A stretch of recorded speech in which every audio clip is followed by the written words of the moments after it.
YouTube. Hey, Facebook. How are you all doing this evening?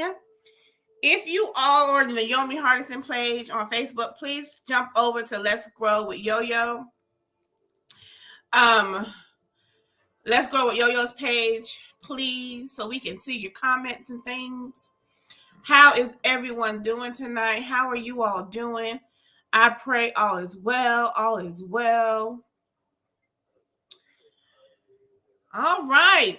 Hey, we're going to wait for some people to get on here. For a little bit more people to get on here because I'm not going to be on here long tonight. Oh, this light looks amazing.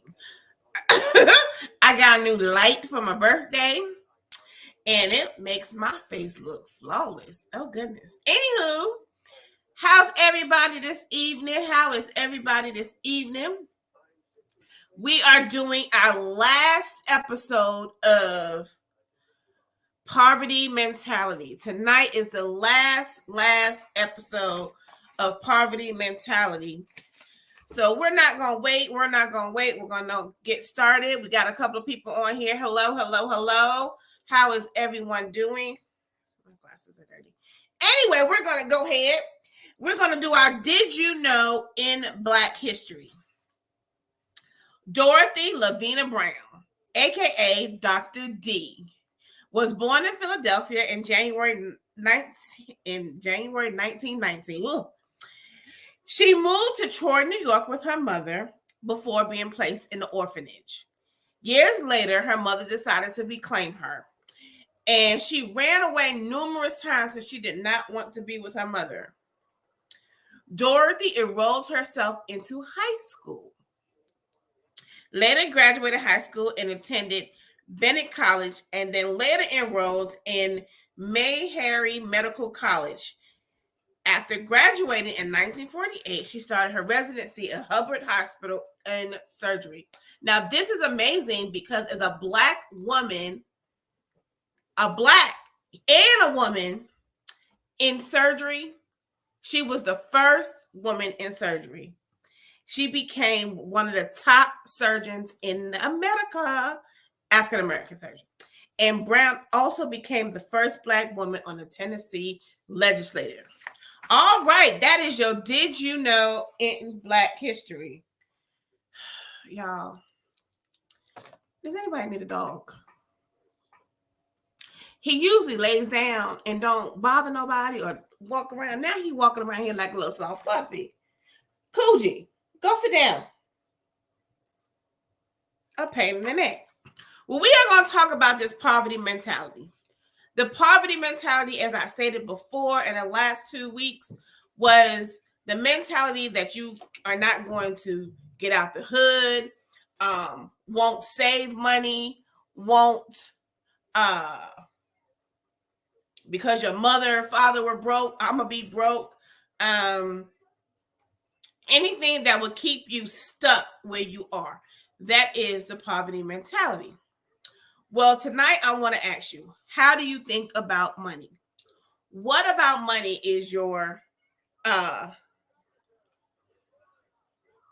it's not about just spending money, but like, let's think about what do you think about your money, right?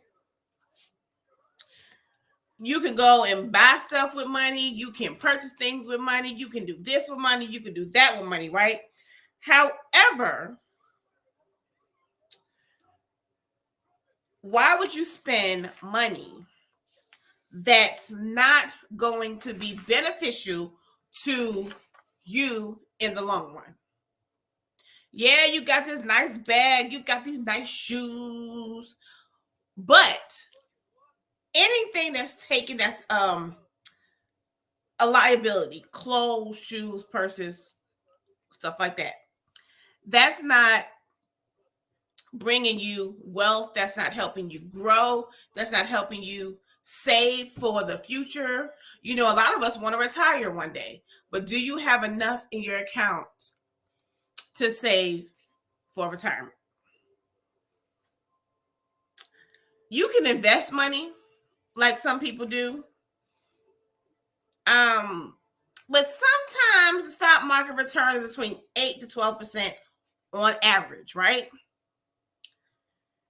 And you can spend each year and still always have $100, and that's it, right? Only if that's if you use the market also. Let's think about this. Let's think about, I'm using a example that was in a book. Mike Tyson, one of the most intimidating, formidable boxers of all times, heavyweight that is. Hey, he had a net worth of $300 million, and he wound up bankrupt.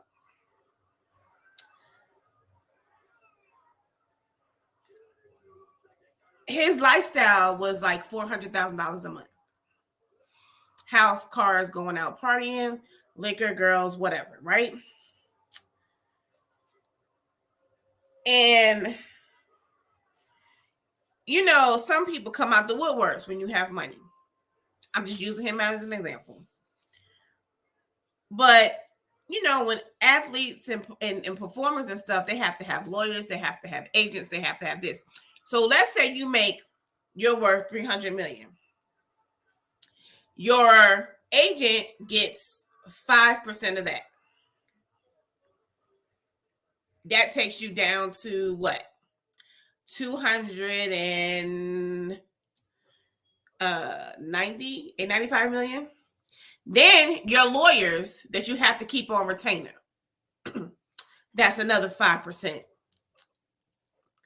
Then let's say you get hurt. You got to go to the doctor. That's another 20%. So your 300 million is steadily dwindling if you're not doing what you need to do to save money. I remember, I know I keep saying this thing with Shaquille O'Neal and his what a wealthy man told him, that if you make $1 million, but you spending 75% of that, you'll always be rich, but you'll never be wealthy. But if you live and spend 25% of that and save, the other 75%, you'll be wealthy. And then you'll be able to live in the future if you choose to retire. That goes for another thing. You have to have something that while you sleep makes you money. Because I learning things about money, finances, and stuff, I'm still learning myself. So let's consider opportunity costs. Let's say what you might not have considered, what you like to know now, if the concept that even if you pay in cash, that a car is going to cost you no more than $20,000. However, the opportunity cost is simply what you give up when you commit your money to one thing, like a car, over another, like an investment. So if you take your money and let's say you have $20,000 and you buy a car for $20,000, you're not getting no return on that car, and you're not going to get any money back. It's not saving you. It's not investing you. So let's say you get a IRA. If you put money, that's $20,000 into an IRA, in over 10 years, you will at least triple your money, right? Or a CD, you may triple your money. So let's think about that, right? How do you think about investments? Warren Buffett said it the best. Rule number 1, never lose money. Rule number 2, never forget rule number 1. So what does that mean? You have to avoid certain things that's going to take your money. I.e., so I was looking, let me back up. I was looking at this thing on I think, y'all forgive me, Fox Business. Has anybody watched that? I know it's Fox News, but yes, I watch Fox sometimes. Anywho, on there, they were talking about 6 things that you can purchase, that you can have, that are assets that will grow you money, that'll come up. Is a home is number one, right? You could buy a home today for $200,000. A year from now, it might be worth $210,000 or $215,000, right? A Rolex watch. You wouldn't think that, but a Rolex watch increases in value the longer you have it and you take care of it. So if you buy a Rolex for, let's see, $1,500 in a year, it'll be worth $2,000 or $2,500. It depends on which kind of Rolex you have and if you're taking care of it, right? The other thing is, what was it?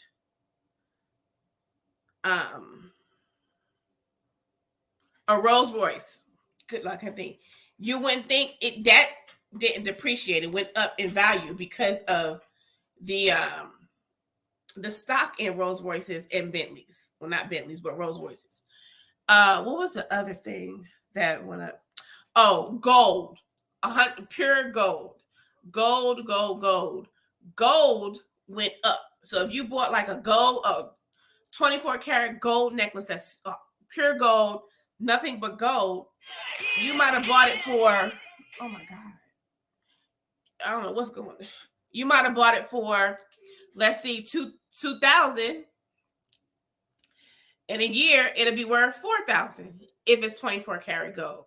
So these are things that you can purchase that will increase your wealth that you might have to trade later on, let's say, per se. And you won't depreciate in value. Okay?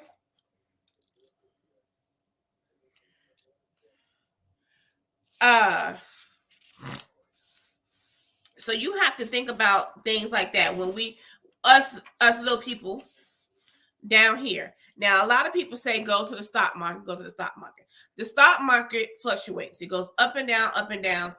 As you know, we have had bad months with the stock market. People are losing money in cryptocurrency. I lost money. I had invested in some Bitcoin and somehow it went down and I lost some money. So I'm pissed off about that. Also, you take chances with the stock market.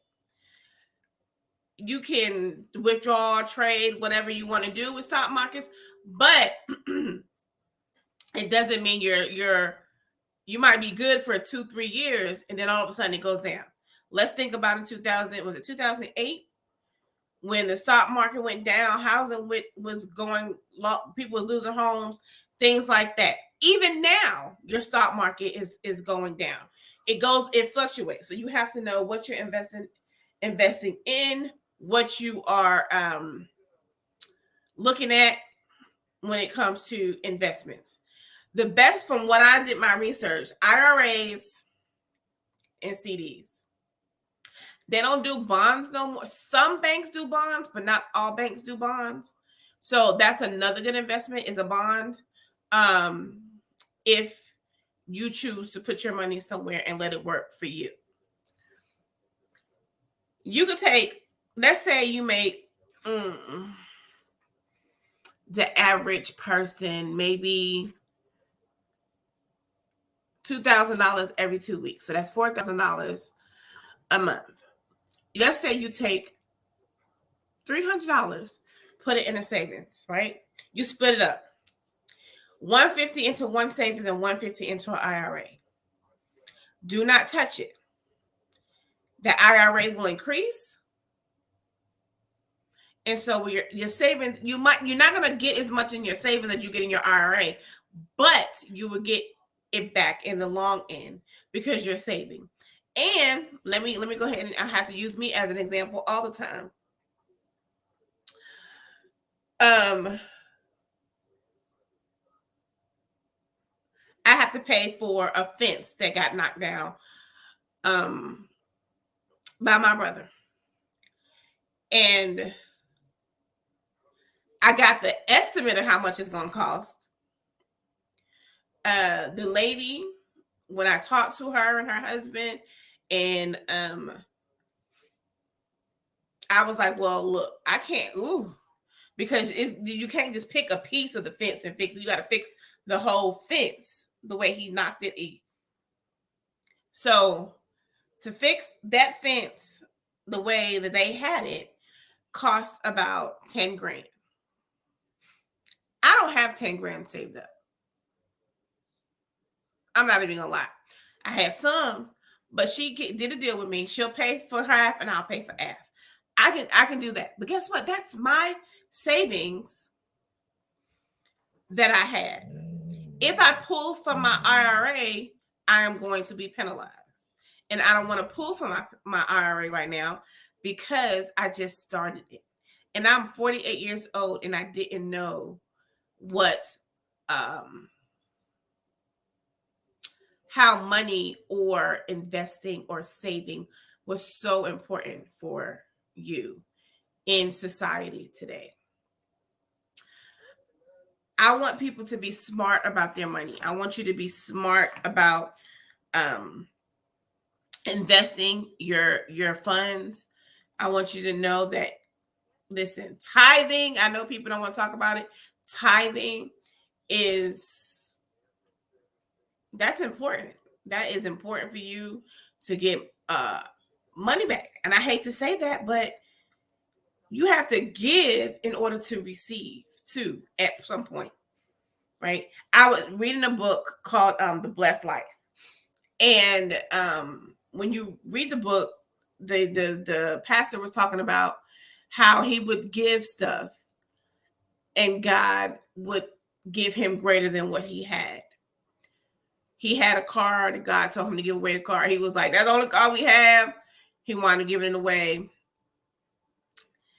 I think a couple of weeks or months later, a gentleman came back and told him they was giving him a plane to fly him to and from different events and things that he was doing, and a car to drive around town with. So don't miss out on your blessings because of you want to keep everything to yourself. I just want us to get out of this poverty mentality because we have so much. There's money out here to get and so much money out here to save for us for in the future. And Black and brown people are the worst when it comes to saving money. Not all, let me just say that, but some are really bad when it comes to saving money. So we need to start today, start tomorrow. Heck, like I said, if it's $5-10 a pay period, then do the $5-10 a pay period. Whatever you can do, each paycheck, put it in the bank and do not touch it. Let it accumulate because you collect interest every month from your bank. Y'all didn't know that, huh? If you have a savings account and you don't touch it and keep withdrawing from it, you collect interest every month. Whether it's, I know this month I got $5.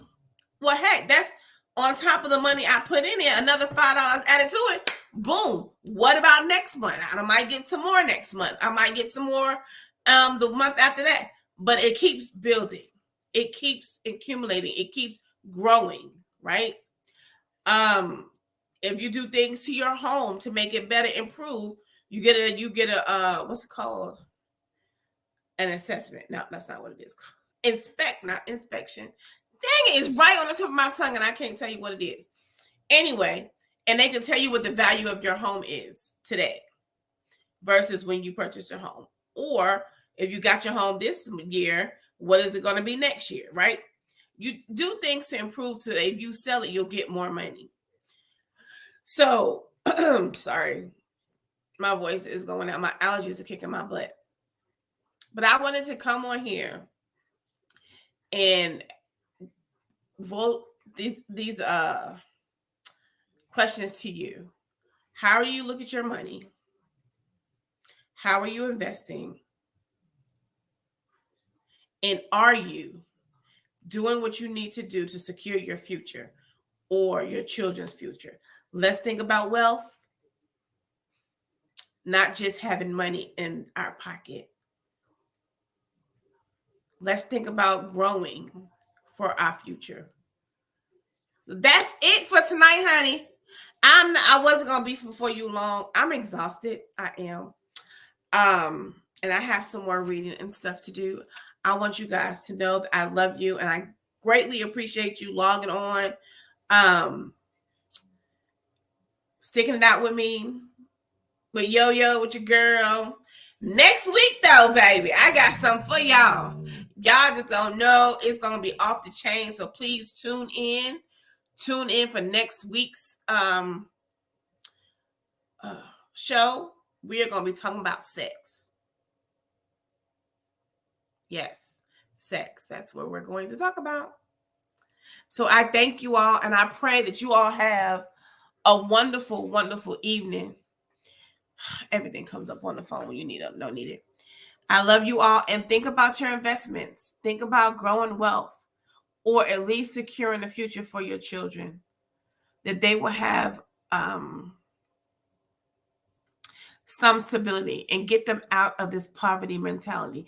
Just because you may not have it or your parents may not have had it does not mean that you can get out of it.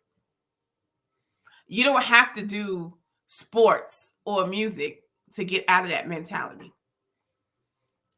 Even then, a lot of people on sports or do music still have that poverty mentality.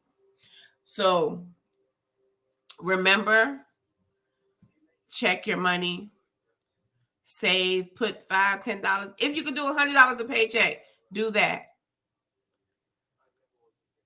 I thank you all. I wish you well. Have a great evening. I love you all. Good night. Good night. Good night.